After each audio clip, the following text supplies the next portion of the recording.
We are joined once again by Susan Crabtree, Real Clear Politics national correspondent. She's got that great podcast with our friend Eric Eggers. And welcome back, Susan. How are you? Doing great. How are you doing? I'm wonderful. You going to that silly White House Correspondents' Dinner? Nope. Oh, good for you. Good for you. Oh, I can be relieved. I'm not going either. I would not go.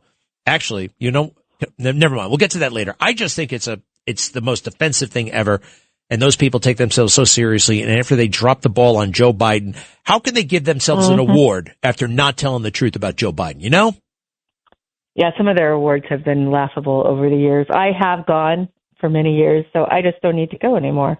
It's kind of a relief. I know what you mean. I've been myself, and I saw George W. Bush make horrible jokes about the troops, and I decided never again. Susan, tell us, we haven't talked in a while, and I am still have so many nagging suspicions about Butler, Pennsylvania, and the assassination attempt on President Trump. Last time we talked, people who should have been disciplined were getting promoted. Where do things stand right now in the aftermath of Butler? Well, over the weekend, I broke a story. I don't know if I forwarded it to you or not, Greg, but it was disturbing to me. We've still got DEI issues just on display at the Secret Service. A special agent was caught with a OnlyFans, making sex videos with an OnlyFans creator. She put his Secret Service badge out on her social media and was talking about, with his name on it. So exposed him. We don't know if he knew he was being filmed or not, if this was being done against his will, but it was certainly another embarrassing episode for the Secret Service. Well, he might be the victim of a sex crime in a weird way, right? Yep. Yeah, it's the same woman who extorted the Patriots wide receiver, former wide receiver. Is it Stefan Diggs? Is that his name? I'm not a... Yeah, Stefan Diggs. Yeah, that's what... Yeah. Yeah. So she exploited him earlier and tried to get money out of him, according to his lawyer. Now she did it to the Secret Service. I'm told by sources who know him that he had broken up with her. But I mean, this is a case of bad judgment. And the person he was choosing to so-called date, or however you want to call it, is not a upstanding individual, and he should have known that he was subjecting himself and his security clearance to extortion of some type. All right, but yeah, I know that's bad news. Now, what about the Butler investigation itself? Most of us are not satisfied. I know that discipline in the Secret Service has been screwed up or non-existent. But as to what happened in Crooks and, was he talking to Iran, not talking to Iran, any more light shed on any of that? I'm talking to an individual about Willie Tepps. They have some more information they're sharing, putting out on their own social media. I need to get in touch with that person. But, Willie Tepps is a guy that Thomas Crooks was talking to. It feels some kind of Norwegian bizarre activist. Very little as the FBI shed no light on him.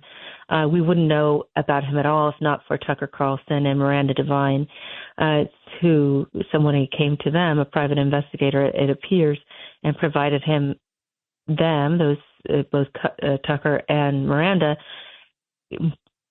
information about his Thomas Crooks's much wider a social media footprint than we were told that he had before. And so that's of great interest to me because we still don't know what was on his foreign encrypted apps, Thomas Crooks's. And so, this is interesting. This is a foreign entity he was in touch with this person was very violent in their comments, and so was Thomas Crooks violent against President Trump and against government. He said you just take them out. That's how you get change in your government. You basically just take them out. So all of this has come out. The FBI was forced to answer questions, and they were very aggressive against Miranda. They said that this guy was not Thomas Crooks was not a furry, and she had maybe implied that he was a furry in some of her reporting, but he was on a furry website. So, anyway, I didn't feel like the FBI handled this very well at all. We do know that... Who is on the furry website? Crooks? Crooks, yes. And that furry stuff, those furries are into trans, they're into this, they're into that. Now, some of them just like getting dressed up in those stupid, those silly costumes. Right? Right. Yep. Yes, but the point is, we didn't know about this, and the FBI did not tell us. Now, why is that? And why the hell hasn't Kash Patel been a bit more forthcoming? They had that, whatever her name is, the digital reporter over there at Fox, Brooke, come in, hey, we told Brooke everything, and there's no more story here. I mean, what the hell were they thinking? That was the whole damn thing. There's something in the water in that FBI building. There's something going on. I feel like I like Kash, but I feel like he's been captured by the agency. There's something up. Yes, I agree. I tend to like him. I tend to like Dan Bongino, but I didn't like the way they treated Miranda in that reporting. If they wanted to avoid this, being the toothpaste is out of the tube, you know what I mean? You had a chance to be forthcoming to the American public, and you weren't. So then now the journalists got a hold of it, and you can't put the toothpaste back in the tube. You have to explain yourself here. Why didn't we know about this? And what I understand is that Donald Trump does not want to go back. He doesn't want to reinvestigate and relitigate. Are you sure about that? He doesn't. I am 100% well, sure. No, look, he's in an awkward position though, right? He's in a very awkward position. He's surrounded by these guys. The head of the Secret Service was his guy there in Butler. I heard this once a long time ago, that presidents are at some level, consciously or subconsciously, a little bit afraid of the intelligence community and the security kind of apparatus around them, right? It's weird. I said, is Kash Patel captive of the FBI? They literally have guns. He's got to stay on their good side. You know what I mean? You can't look. It's the only Secret Service we got. It's totally dysfunctional, but it's the only one we got. So how far can he go? Practically speaking, maybe not very far. Well, I think he needs to send a direct. There was supposed to be, before Kristi Noem left office, I was hearing that there was a plan to shake up the Secret Service and to come get a little bit harder, crack down on Mr. Curran and say, you got to have more reforms. But the problem with that is there's so many people who have left the agencies, the senior brain drain, senior agents, that they are trying desperately to hire more people. They upped the recruitment bonus from 45,000 to 75,000. That means they're not getting enough recruits because the vice president's detail, J.D. Vance, is far more active. J.D. Vance, is, as you can imagine, is far more active than Kamala Harris. He's going to Pakistan. So they are burnt out, and there's not enough agents. And that's a major problem, and they're lowering the standards, and they have been for years because of a DEI push under Joe Biden that really, I think, what resulted in Butler. You can have I think it was really DEI and confidence at Butler and just years of not really rigorous. It was also, Sean Curran, he was pushing back on the leadership at the Secret Service for more assets, and he had the receipts. But it's still a B list. It's not the A list. It's not the A team when you're dealing with a campaign, even for a former president. They weren't treating it. It wasn't threat based. The Secret Service likes to say they're threat based, but when it came to Donald Trump's campaign, they were not threat based. Okay, they weren't giving him enough assets. They had assets going to Jill Biden. I know. With that said, though, it's even weirder that they did give him this asset.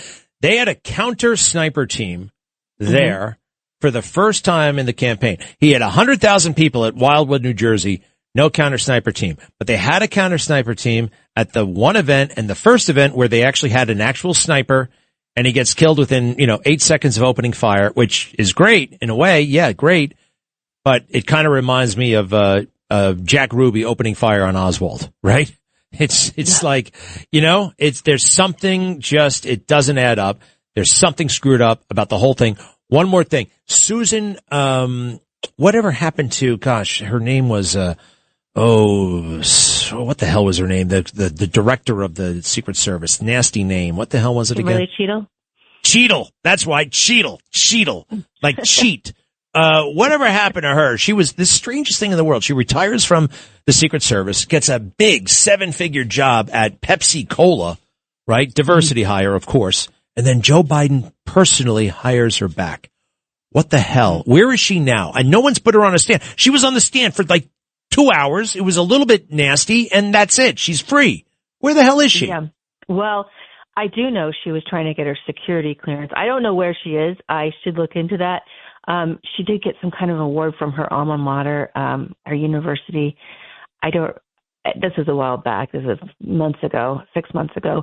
She was trying to get her, the story I broke was she was trying to get her security clearance renewed so that you can then go to work and you get a really lucrative salaries from Fortune 500 companies. This is what former Secret Service directors do on a regular basis.